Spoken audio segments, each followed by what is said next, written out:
आज मिति 2081 11 महिना 22 गते। मेरो कपाल पनि राम्रो छैन त। आज हाम्रो छोरोको चाहिँ के हो आज? हात खुवाउने अन्नप्राशन। त्यहाँ बसेको चाहिँ त्यो हिरो चाहिँ त्यो बेहुलो आजको। उतापट्टि बेहुलीकी ठुली फुपू, यता बेहुलोको हजुरबुवा, म काका। काका यता हेर्नु त, यहाँ हेर्नु त, हेर्नु त, यहाँ कति राम्रो देखिएको हेर्नु त। यस्तो देखियो यहाँ हेर्नु त, के खायो के खाएको हो? कति राम्रो देखियो हो। यता चाहिँ रोटी बनाउने कार्यक्रम चाहिँ एकदम सेलरोटी बनाउने कार्यक्रम छ। त्यहाँ दिदीहरूले बनाउँदै हुनुहुन्छ। उता ठुलियामा हुनुहुन्छ।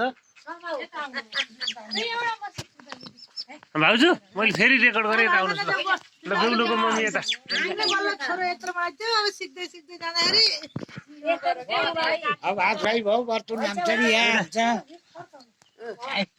हामीले अहिलेसम्म नसिकेर त बच्चे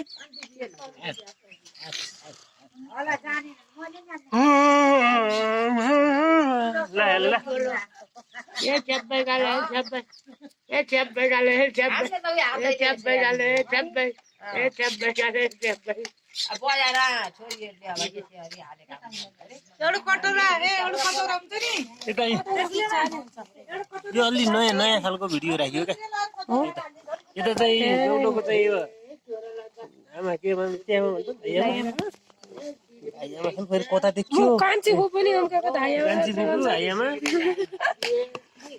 यता यस्तो यता तपाईँको आएको भिडियो आएको राम्रो आएको स्माइल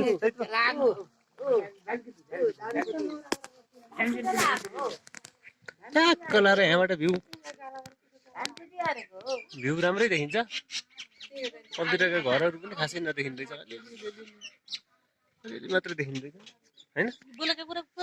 लियो भ्लग हो नि यो त्यो पल्लो घर भयो, यो हाम्रो घर भयो। माथिको घर चाहिँ यहाँ देखिँदैन। एकदम राम्रो पर्वत ठुलीपोखरी, उसमा नगरपालिका वडा नम्बर 12 ठुलीपोखरी भूमि होइन त। नपाइने भन्ने कुरा केही छैन। केराको गाडी कागती 12 मासे। यो जुममा चाहिँ के भन्छ अरे कहिले र दिदी? यो फागुनमा चाहिँ यस्ता कागती फल्छन् हाम्रोमा भनेको चाहिँ। कहाँ देखिएन? ए देखियो।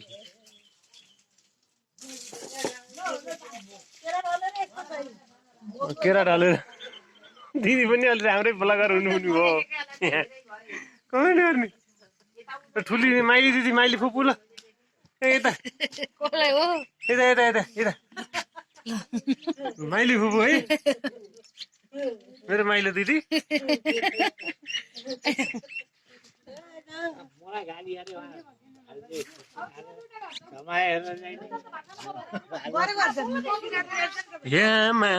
भन्यो मलाई कसले हो पल्टने लाउरेले ल। एकदम माहौल चाहिँ रमाइलो छ। सानो यसो सानो कार्यक्रम गरेको, ठुलो पनि होइन।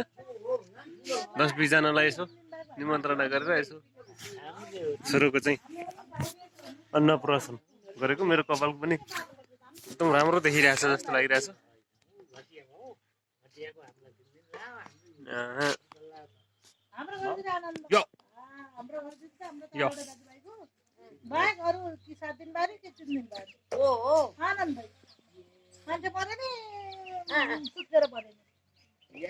एकदम भ्यू बाबा है त।